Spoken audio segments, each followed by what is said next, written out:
बिस्मिल्लाहिर्रहमानिर्रहीम। अस्सलाम वालेकुम नाज़रीन, आप यूट्यूब चैनल देख रहे हैं। मैं इमरान खान हूँ। ये बहुत इंपॉर्टेंट खबर है। पाकिस्तान को किस तरीके से लूटा गया, अब रिपोर्टें पाकिस्तान के बाहर से भी आ रही हैं, किस तरह तवानाई के शोबे में। और ये शोबा दुनिया का महंगा तरीन शोबा है। दुनिया के जो तरक्की पजीर ममालिक हैं या पसमानदा ममालिक हैं, वहाँ पर पैसा बनाने के लिए तवानाई को बतौर हथियार इस्तेमाल किया जाता है। तवानाई क्योंकि इंसानों की बुनियादी ज़रूरत है, बिजली, गैस, ये चीज़ें बुनियादी ज़रूरत हैं, पेट्रोलियम मसनूआत, तो इनके अंदर बड़े बड़े खांचे लगाए जाते हैं। और किस तरीके से दुनिया ने पाकिस्तान के हुक्मरानों के साथ मिलकर पाकिस्तान को चूना लगाया है, इस पर एक रिपोर्ट आई है। लेकिन पहले मैं आपको उसकी पहले रिपोर्ट आपको बताता हूँ। ये रिपोर्ट क्या कह रही है, इसको ज़रा गौर से सुने। पाकिस्तान में तवानाई के मसाइल का ज़िम्मेदार आलमी बैंक है। यूरोपीय थिंक टैंक ने इसका ऐलान किया है। एक यूरोपीय थिंक टैंक ने आलमी बैंक को पाकिस्तान में तवानाई के शोबे में दरपेश मुश्किलात की वजह ठहराया है। थिंक टैंक का यह भी कहना है कि आलमी बैंक ने कर्जों के प्रोग्राम के लिए दरकार इकदाम के तहत महंगे और नुकसान पहुंचाने वाले ईंधन से बिजली की पैदावार पर जोर दिया। यानी आलमी बैंक ने या वर्ल्ड बैंक ने कोशिश की कि पाकिस्तान के अंदर जो बिजली बनाई जाए वो महंगे ईंधन से बनाई जाए, या ऐसे मंसूबे लगाए जाएं जिसमें पानी से बिजली ना बने। ऐसे मंसूबे लगाए जाएं जिसमें बिजली सस्ते दामों में ना बने और सस्ते दामों में ना बिके, बल्कि ऐसे मंसूबे लगाए जाएं जिसमें बिजली तेल से बने, कोयले से बने, गैस से बने, ताकि पाकिस्तान महंगी बिजली पैदा करे। इसका वर्ल्ड बैंक को क्या फ़ायदा होता है या ये माफिया कैसे काम करता है, ये मैं आपको बाद में बताता हूँ। लेकिन उनके नुमाइंदगान हर वक्त पाकिस्तान में होते हैं, ख़ास तौर पे सियासतदानों के और ब्यूरोक्रेसी की सफ़ों के अंदर ये लोग मौजूद होते हैं। और फिर ये उनके साथ डील करते हैं और बाहर बहुत बड़ी बड़ी रिश्वत की रकूम हासिल करते हैं। अब इस रिपोर्ट को आप देखें तो रिकोर्स नामी इस थिंक टैंक ने world banks development policy finance DPF 2015 से 2021 स्टिक इन कार्बन रट नामी रिपोर्ट में कहा है कि इंडोनेशिया और पाकिस्तान में होने वाली तहकीकात से यह बात सामने आई है कि आलमी बैंक कुदरती गैस के इस्तेमाल में इजाफा जानबूझकर कर रहा है और कोयले से बिजली बनाने वाली तवानाई के शोबे की मदद कर रहा है। ये जानबूझकर कर रहा है वर्ल्ड बैंक। रिपोर्ट में कहा गया कि $40 करोड़ मालियत के programme for affordable and clean energy, जिसको पीस भी कहते हैं, 2021-22 का मकसद माहौल दोस्त तवानाई की जानिब जाने में पाकिस्तान की मदद करना था। इस प्रोग्राम के पेशगी इकदाम के तौर पर हुकूमत पाकिस्तान को यह वादा करना था कि वो 2030 तक 66% काबिले तजदीद तवानाई पर मुंतकिल हो जाएगा। यानी पाकिस्तान ऐसी बिजली बनाएगा जिससे पोल्यूशन पैदा नहीं होगी। 66% बिजली कम से कम पाकिस्तान ऐसी पैदा करेगा जो कोयले से नहीं बनेगी, जो तेल से नहीं बनेगी, जो गैस से नहीं बनेगी, जिससे पोल्यूशन पैदा नहीं होगी, आलूदगी नहीं होगी। और यह काम inductive generation capacity expansion plan, जिसको IGCEP के जरिए किया जाएगा। ताहम बाद में यह बताया गया कि ज़राए का हदफ 30 से 33% कम करके 17% कर दिया गया। यानी ये बड़ी ज़्यादती पाकिस्तान के साथ हुई है। उसकी वजह यह है कि पाकिस्तान को आलमी बैंक या आलमी इदारे, ये तमाम जो मनसूबे लगते हैं बड़े बड़े मुल्कों में, ये बैंकों की मदद से लगते हैं। तो वो बैंक पाकिस्तान को मदद फराहम तभी करते हैं या पैसा तभी देते हैं जब पाकिस्तान आलूदगी वाली बिजली पैदा करे, जब पाकिस्तान महंगी बिजली पैदा करे, जब पाकिस्तान उस फ्यूल को या फॉसल फ्यूल को इस्तेमाल करे जो बाहर मुल्क से महंगे दामों आपको खरीदना पड़ता है। उसकी वजह अभी आपको बताता हूं। यानी 3 एटमी बिजली घर का मंसूबा, थर्कोल से चलने वाले मंसूबे और हवा और सूरज की तवानाई से 4000 मेगावाट बिजली की पैदावार के मंसूबे पाकिस्तान ने शामिल कर रखे थे। 2021 में पाकिस्तान $1 अरब करोड़ मालियत के 3 DFP के पेशगी इकदाम पूरे करने के हवाले से बुनियादी इस्लाहात का दूसरा साल मुकम्मल कर रहा है।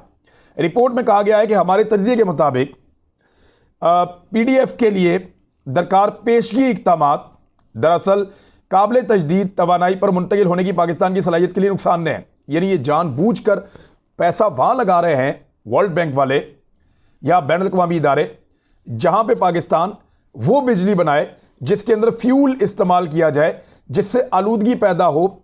वजह क्या है? देखिए, जो बड़े बड़े मुल्क हैं ना, जो तेल बेचते हैं, जो गैस बेचते हैं, वो मुल्क जो कोयला बेचते हैं, ये वो मुल्क हैं जो चाहते हैं कि इन्हीं चीज़ों से तवानाई पैदा की जाए। वो नहीं चाहते कि पाकिस्तान पानी से बिजली पैदा करे, सस्ती पड़ेगी, आलूदगी नहीं होगी, लेकिन फिर उनका तेल और गैस पाकिस्तान नहीं खरीदेगा। वो नहीं चाहते कि पाकिस्तान सूरज की रोशनी से या हवा से बिजली पैदा करे, क्योंकि अगर पाकिस्तान अपनी बिजली ज़्यादा यहाँ से पैदा कर लेगा तो फिर पाकिस्तान उनका तेल और उनके गैस का मोहताज कम रहेगा और उनकी मार्केट इफेक्ट हो जाएगी।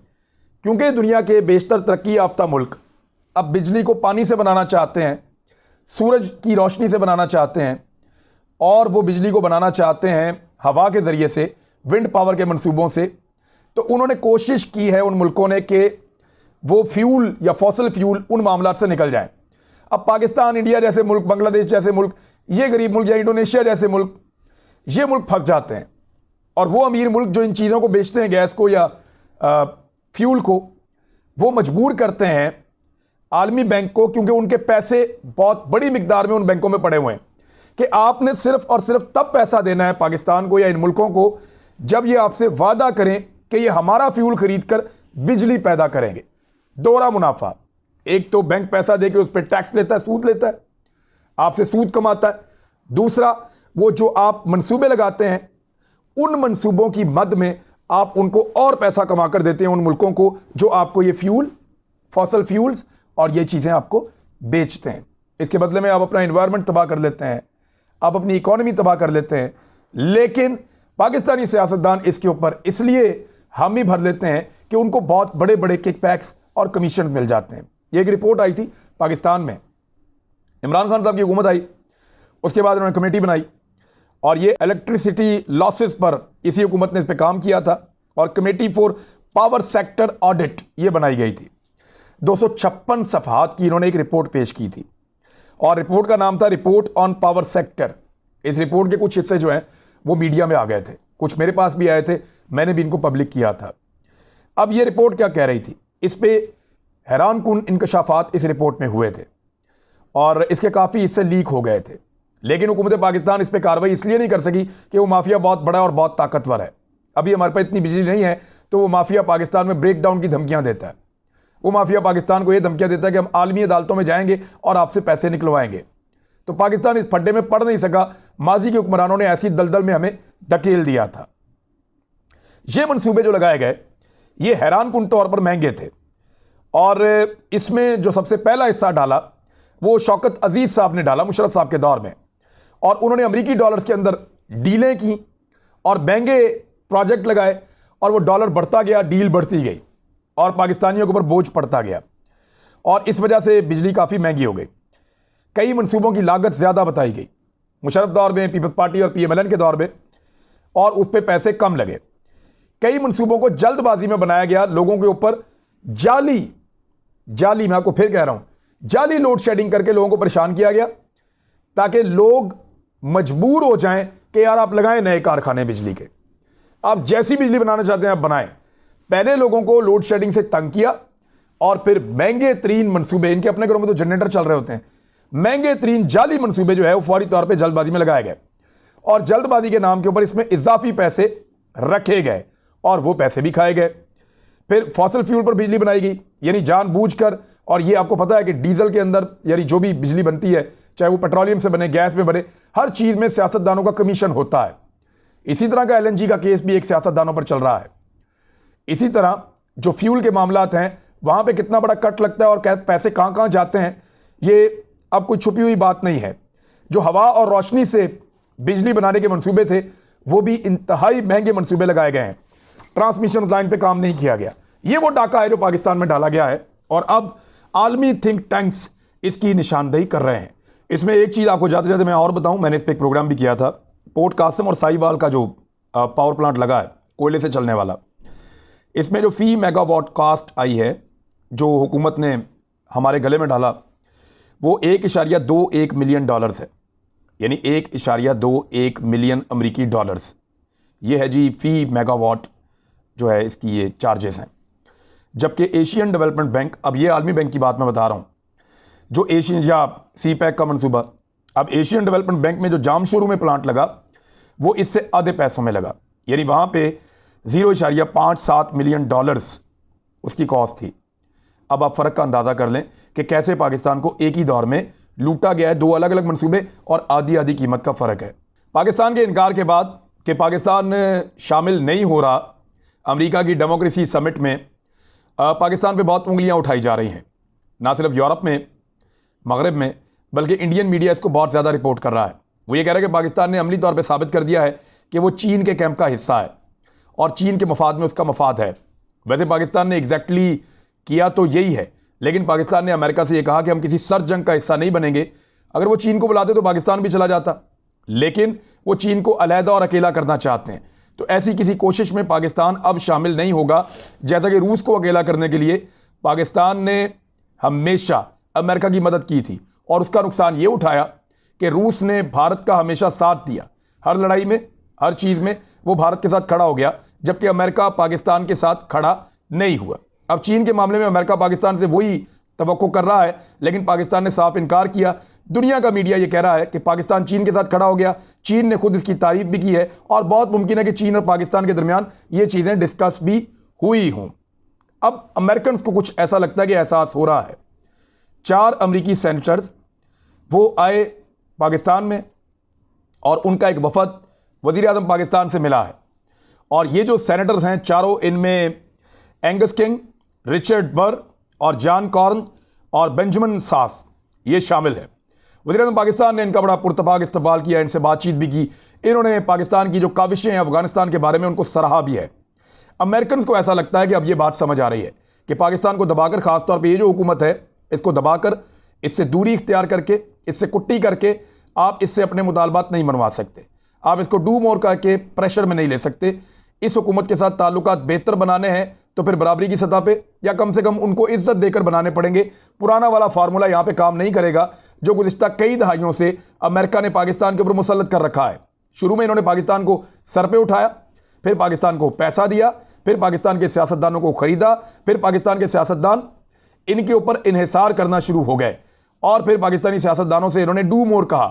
पाकिस्तानी सियासतदानों ने इनको हमेशा लब्बैक कहा, लेकिन पहली मरतबा ऐसा हो रहा है कि अमेरिका को बार बार पाकिस्तान की जानिब से ना सुननी पड़ रही है। और अब उनके सेनेटर्स पाकिस्तानी वज़ीर आज़म से आकर मिले हैं और शायद अमेरिका को इस बात का एहसास है, कुछ हद तक, ज़्यादा ना सही, कि पाकिस्तान की अहमियत तो है और जो वो पॉलिसी चल रहे हैं इससे वो पाकिस्तान को अपने करीब नहीं करेंगे, इससे वो पाकिस्तान को दबाएंगे नहीं, बल्कि पाकिस्तान को कहीं मुकम्मल तौर पर खो ही ना दें। क्योंकि चाइना के लिए पाकिस्तान एक ट्रम्प कार्ड है। पाकिस्तान की जुग्राफियाई अहमियत चाइना के लिए बहुत बड़ी है।